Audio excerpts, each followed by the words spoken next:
श्री सीताराम। नमोस्तु रामाय सलक्ष्मणाय देव्यै च तस्यै जनकात्मजायै। नमोस्तु रुद्रेन्द्रय मालिनेभ्यो नमोस्तु चंद्रार्कमरुद्गणेभ्यः। श्री राम जय राम जय जय राम। अभी क्विक रिएक्शन की बात है। अभी कुछ समय पहले एक वीडियो प्रस्तुत हुआ जिसमें एक देवी जी, जिनके स्वयं के शब्दों में वो अपने आप को औरत कह रही हैं, तो उनके शब्दों के अनुसार औरत जी का जो कहना है उस वीडियो को आप एक बार देखिए, फिर इस पे हम कुछ बात करेंगे, टीका टिप्पणी करेंगे।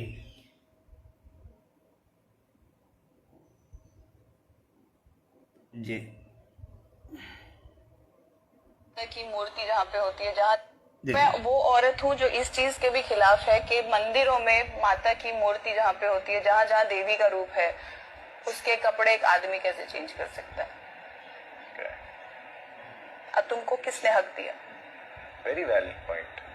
तुम पूजा करो उसकी, तुम पंडित हो, पुजारी हो, साधु हो, करो, तो तुम्हें उसके कपड़े बदलने का हक किसने दिया?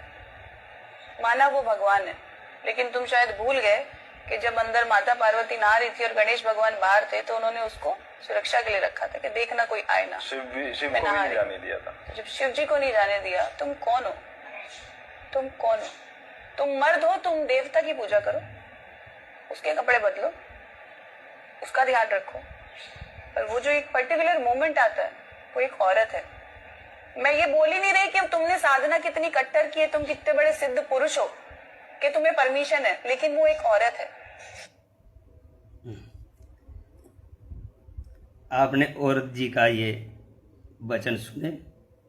ये वचन नहीं है, ये आधुनिक जनता के लिए प्रवचन है। देवी जी का कहना क्या है कि मैं इस चीज़ के खिलाफ हूँ कि मंदिरों में जो पुजारी पंडित, इन शब्दों से हम तो सभी भैया सभी के चरणों में कोटि कोटि प्रणाम करते हैं, विप्र समाज के सभी पूजनियों के, संतों के, वृंदों के, और कहते हैं आप तुम साधु हो, पंडित हो, पुजारी हो। पहले नंबर देवी जी, ये भाषा अनुचित है। आपके शब्दों में औरत जी, औरत जी। दूसरी बात आपने कही कि वो लेडीज हैं, पुरुषों का अधिकार नहीं होना चाहिए, जैसा कि आपकी भाषा से लग रहा है। औरत जी, पहले जी बात बताइए,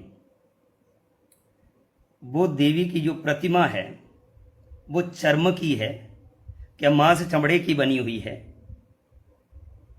आपने एक बात कही जिसमें पहले नंबर आपकी भाषा विचारणीय है। आप सीधा किस तरह से एक स्टाइलिस्ट हिट कर रही हैं किस समाज को, और आपके सामने जो बैठा पॉडकास्ट करने वाला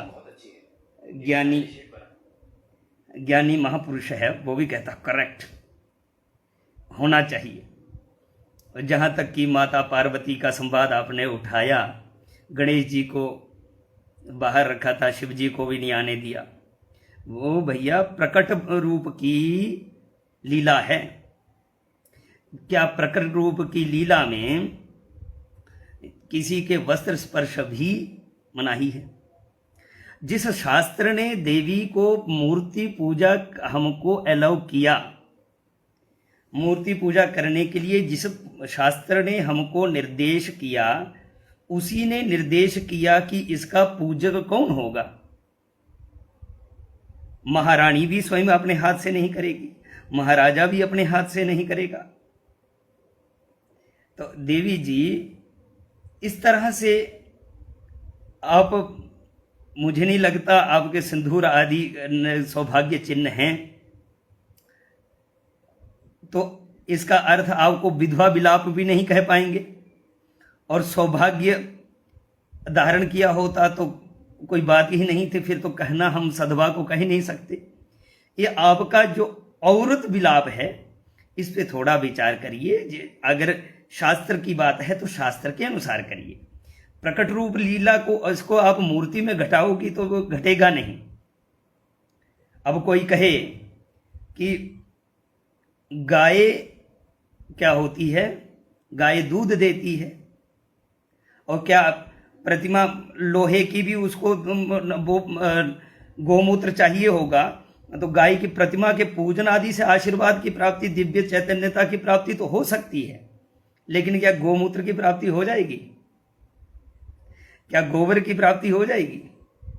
उसके लिए तो भौतिक स्वरूप जो गौ माता है, उसके गौ माता के सन्निकट जाना पड़ेगा। और देवी जी, आपने तो भौतिकता को, चर्म देह को भगवती के दिव्य चैतन्य स्वरूप के साथ घटित कर दिया। और एक और बात बताइए, देवी भगवती दुर्गा वैष्णवी स्त्री ही है, ये आपके पास सबूत है? कोई सबूत है तो हमको बताइएगा। क्या हमारे श्री कृष्णचंद्र भगवान ही कहीं देवी का स्वरूप धारण करके चतुर्भुज होकर ना बैठे हों? इतना भी ध्यान रखने की आवश्यकता है।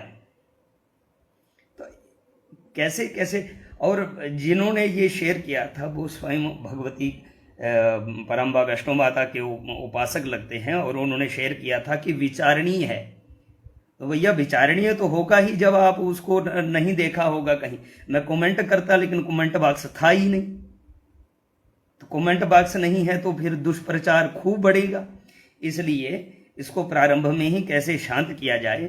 लेकिन औरत जी का जो स्वरूप था वो, उसको बार बार मैं उनके इस चैतन्य स्वरूप को बार बार उसको प्रणाम करता हूं। और ये वीडियो इन तक पहुंचे। पिछली बार का भी अच्छा प्रभाव, हमारा प्रभाव नहीं हुआ, लेकिन ऐसे गुरुओं का सानिध्य, ऐसे गुरुओं के सहयोग हुआ कि बात उठी थी, तो कुमार विश्वास जी को भी और नाम ले लिया हमने। वो विश्वास जी भी शांत हो गए, उनको मालूम पड़ गया व्यास जी कौन थे। तो इन्हीं बातों के साथ श्री सीताराम।